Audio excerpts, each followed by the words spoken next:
പൃഥ്വിരാജ് നായകനായി വൈശാഖ് സംവിധാനം ചെയ്ത ഖലീഫ ചിത്രം കണ്ടു. അതിനെപ്പറ്റിയുള്ള റിവ്യൂ ആണ് ഇന്നത്തെ ഈ വീഡിയോയിൽ. എന്നെ സംബന്ധിച്ചിടത്തോളം ഈ ചിത്രം ഒരു ആവറേജ് ആയിട്ടാണ് തോന്നിയത്. ചിത്രത്തിൽ പ്രധാന പ്രശ്നമായി തോന്നിയത് ചിത്രത്തിന്റെ തിരക്കഥ തന്നെയാണ്. ചിത്രവുമായി ഒരു ഇമോഷണൽ കണക്ഷൻ ഉണ്ടാക്കിയെടുക്കുന്നതിൽ ചിത്രത്തിന്റെ തിരക്കഥ നല്ല രീതിയിൽ പാടുപെടുന്നത് പോലെയാണ് തോന്നിയത്. പൃഥ്വിരാജിന്റെ സ്റ്റൈലിഷ് ലുക്കും അതുപോലെ തന്നെ ഫൈറ്റ് സീക്വൻസുകളും ഒക്കെ നന്നായിരുന്നു. എങ്കിലും ഒരു ആക്ഷൻ സീൻ നടക്കുന്ന സമയത്ത് ആ ആക്ഷനുമായി ഒരു ഇമോഷണൽ കണക്ഷൻ ഉണ്ടാക്കിയെടുക്കുന്നതിൽ ചിത്രത്തിന്റെ തിരക്കഥയിൽ ഒരുപാട് പാളിച്ചകൾ സംഭവിച്ചതായിട്ടാണ് എന്നെ സംബന്ധിച്ചിടത്തോളം ചിത്രം കണ്ടുകൊണ്ടിരുന്നപ്പോൾ തോന്നിയത്. ലാലേട്ടൻ്റെ ഒരു ക്യാമിയോ അപ്പിയറൻസ് കൊണ്ടുവന്ന് ചിത്രത്തെ ഒന്ന് എലിവേറ്റ് ചെയ്യാൻ ശ്രമിച്ചെങ്കിലും മൊത്തത്തിൽ ചിത്രം എനിക്കൊരു ആവറേജ് അനുഭവമായിട്ടാണ് തോന്നിയത്. പൃഥ്വിരാജിൻ്റെ സ്റ്റൈലിഷ് ലുക്കും അതുപോലെ തന്നെ ആറ്റിറ്റ്യൂഡും ഒക്കെ നന്നായിരുന്നു. ജേക്സ് വിജയുടെ സംഗീതം, പാട്ടുകളൊക്കെ ഒരു ആവറേജ് ആയിട്ടാണ് തോന്നിയെങ്കിലും BGM ഒക്കെ ചിലയിടങ്ങളിൽ നന്നായിരുന്നു. രജി പണിക്കർ നന്നായി തന്നെ തൻ്റെ റോൾ ചെയ്തിട്ടുണ്ട്. അതുപോലെ തന്നെ ഇന്ദ്രൻസ്, അദ്ദേഹത്തിൻ്റെ റോൾ നന്നായി തന്നെ ചെയ്തിട്ടുണ്ട്.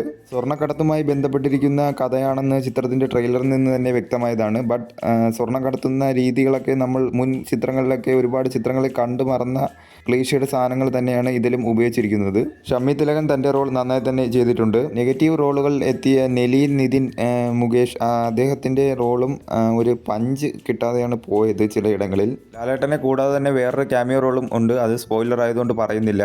അതും ഓക്കെ ആയിട്ടാണ് തോന്നിയത്. മൊത്തത്തിൽ ഒരു ആവറേജ്, ഒരു വാച്ചബിൾ ഫ്ലിക്കായിട്ടാണ് തോന്നിയത് ഖലീഫ.